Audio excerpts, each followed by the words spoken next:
احتضن مركب محمد السادس لكرة القدم في مدينة سلا المغربية منتدى الأعمال المشترك بين المغرب وإسبانيا والبرتغال بمشاركة واسعة لفاعلين اقتصاديين من الدول الثلاث، وذلك بهدف تسريع وتيرة الاستعدادات وتعزيز التنسيق المشترك لتنزيل المشاريع الاقتصادية الكبرى المتعلقة بكأس العالم 2030. نتابع التفاصيل مع مهدي فودي. بطولة كأس العالم 2030 تتجاوز أبعادها الرياضية لتشكل فرصة لتعزيز التعاون الاقتصادي والثقافي وتقريب الشعوب بين المغرب وإسبانيا والبرتغال.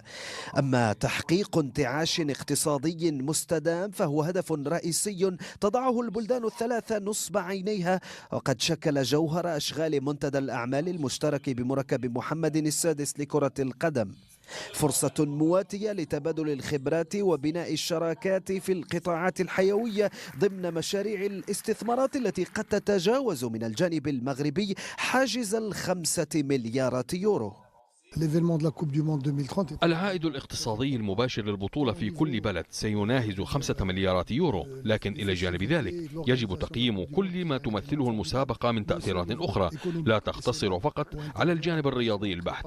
وقد تأكدنا من هذا الأمر في إسبانيا عندما عشنا تجربة مونديال 82 أو الألعاب الأولمبية، ورأينا الأثر الكبير الذي يتركه حدث من هذا الحجم على مستوى البنية التحتية.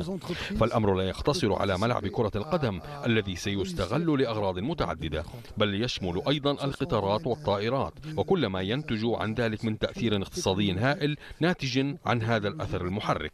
حدث من تنظيم الاتحاد العام لمقاولات المغرب بتعاون مع نظيريه الإسباني والبرتغالي، تهدف ورشاته إلى تسريع وثيرة الاستعدادات في القطاع الاقتصادي بانخراط تام لكافة المقاولات من الصغرى والمتوسطة وصولا إلى الكبرى، ما يضع كافة مؤهلات الدول الثلاث والقارتين على طاولة واحدة بغرض إنجاح بطولة 104 مباريات والاستفادة من أثرها الاقتصادي. كأس العالم 2030 حدث بالغ الأهمية رياضيا جماهيريا واقتصاديا كذلك، وهنا تبرز أهمية العلاقة بين اتحادات المقاولات في المغرب إسبانيا والبرتغال. نسعى سويا لبحث سبل العمل المشترك لتطوير العلاقات الاقتصادية بشكل أكبر بغية المساهمة في إنجاح هذه التظاهرة الكبيرة من حيث التنظيم، البنية التحتية والمجال التكنولوجي أيضا الذي يعد محورا أساسيا نظرا للحضور المتزايد للتكنولوجيا في التظاهرات الرياضية وفي مختلف الفعاليات، بالإضافة إلى قطاع السياحة وكل ما يتعلق بمرحلة ما بعد كأس العالم. لقاء ثلاثي يرسم من خلاله المغرب بمعية إسبانيا والبرتغال ملامح تعاون مشترك استعدادا لإنجاح كبرى التظاهرات الكروية، عسى أن تكون بوابة رياضية لازدهار اقتصادي مستدام. مهدي فودي، بين سبورتس، من مركب محمد السادس لكرة القدم بالمعمورة. Monsieur le Président de la Confédération marocaine générale des entreprises au Maroc, mon grand ami Cheikh Chekib, Monsieur le Président de la Confédération espagnole des organisations entrepreneuriales, Monsieur le Président de la Confédération entrepreneuriale du Portugal, Mesdames et Messieurs, Mesdames et Messieurs les représentants des médias, je vous souhaite la bienvenue au complexe Mohamed VI du football que vous aurez l'occasion de visiter après la fin de ces travaux. Un complexe qui traduit la vision éclairée de Sa Majesté le Roi, que Dieu l'assiste pour le développement du sport d'une manière générale, du suivi et de la conception d'un modèle de développement envers la jeunesse marocaine, mais aussi continentale et mondiale, puisque ce complexe connaît d'une manière permanente l'organisation des développements, de tout ce qui est relatif au développement du sport, du football. La preuve en est, il y a aujourd'hui un siège de la FIFA ici, et qui travaille en permanence au service du football et de la jeunesse mondiale pour développer le football. C'est une vision globale de développement menée par Sa Majesté depuis plus de 2 décennies et qui conjugue parfaitement un modèle de développement basé sur les leviers d'ordre social, mais aussi économique, et c'est l'objet qui nous intéresse toutes et tous aujourd'hui. Ce modèle, évidemment, s'est développé. Il a dégagé de la valeur intrinsèque durant tout ce temps pour introduire le Maroc, notre pays, en émergence une bonne fois pour toutes. Et le football et le sport est un levier de ce puzzle, de ce mix divers et complexe. Je ne peux pas commencer cette cérémonie ou ces travaux sans parler, sans féliciter Sa Majesté le Roi, que Dieu l'assiste, le peuple marocain, les entreprises marocaines, toutes les personnes qui ont participé de près ou de loin à l'organisation d'une CAN, d'une Coupe d'Afrique des Nations. On a terminé depuis à peu près 3 semaines dans des conditions exceptionnelles qui traduisent le niveau d'évolution, de développement de notre pays, des capacités de nos entreprises. Tout a été fait, construit, organisé par les entreprises marocaines, par les cadres marocains, et c'est une occasion pour les citer et les féliciter encore une fois. Et ça traduit évidemment cette évolution et cette dynamique que connaît le royaume dans tous les niveaux.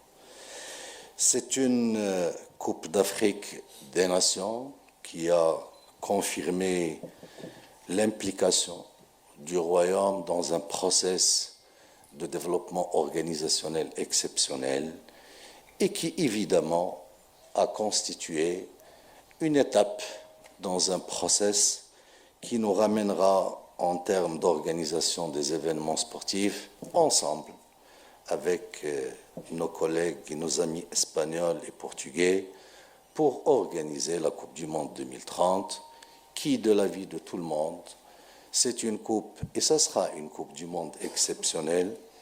Le football va fêter son centenaire, puisque la première Coupe du Monde a été organisée en 1930. C'est une coupe qui, pour la première fois, sera organisée entre 2 continents, africains et européens, mais aussi par 3 pays. Ces 3 pays, et qui, au-delà de la proximité géographique qui permettra à cette Coupe du Monde d'être exceptionnelle sur tous les niveaux, il y a quand même des siècles de civilisation commune et de construction et de complémentarité civilisationnelle, culturelle et aussi économique entre les 3 pays. Ces 3 pays, le Royaume du Maroc, l'Espagne et le Portugal, de part et d'autre.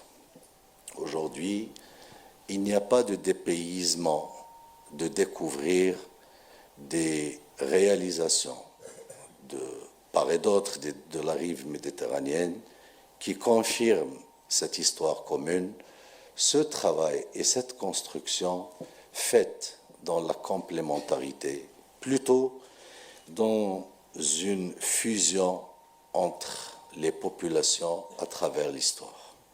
Ce qui nous donne aujourd'hui l'opportunité de réfléchir le présent et le futur avec un vécu historique riche, diversifié, multidimensionnel et qui nous permet effectivement de concevoir cette complémentarité du présent et du futur dans une ligne de conduite et dans une trajectoire qui a toutes les garanties de réussite et tous les atouts du progrès. La Coupe du Monde 2030 nous interpelle et plusieurs parmi vous connaissent les détails. C'est l'événement footballistique et sportif le plus important qui interpelle la mobilisation des millions de personnes, qu'ils soient spectateurs ou fans, donc des équipes nationales qui vont participer à cette Coupe du Monde. C'est une organisation qui va de la mobilité avec sa gestion logistique, mais aussi sécuritaire. C'est une organisation qui nécessite, entre autres, la mise autour de la table et de réfléchir d'une manière continue et complémentaire à la réussite de cet événement. Le Royaume du Maroc a entrepris plusieurs projets, dont pas mal d'entreprises espagnoles et portugaises sont des partenaires, et je suppose que le mouvement inverse est de réalité et de mise. L'objectif aujourd'hui est de chercher, à relever les défis imposés par le futur qu'on connaît, par le présent avec ses aléas. Tout le monde sait qu'on est dans un monde qui connaît beaucoup d'aléas, beaucoup de perturbations géopolitiques, impactant l'économie, impactant les prévisions, et c'est un défi.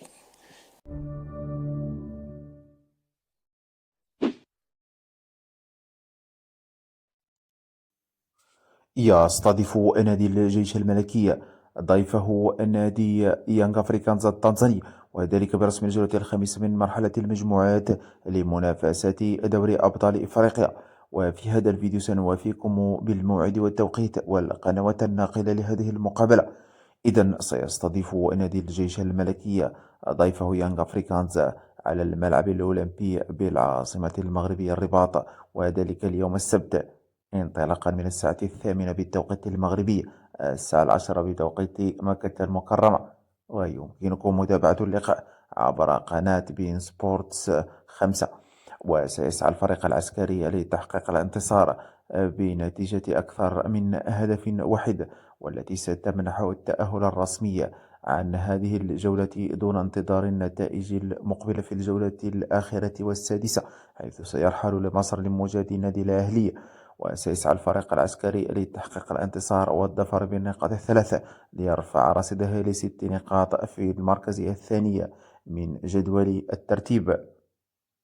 ويذكر أن المباراة ستجرى بدون جماهير بسبب العقوبة التي سلطتها لجنة الاتحاد الإفريقي عن جماهير الجيش الملكي بعد الأحداث التي شهدتها مباراة الجيش والنادي الأهلي.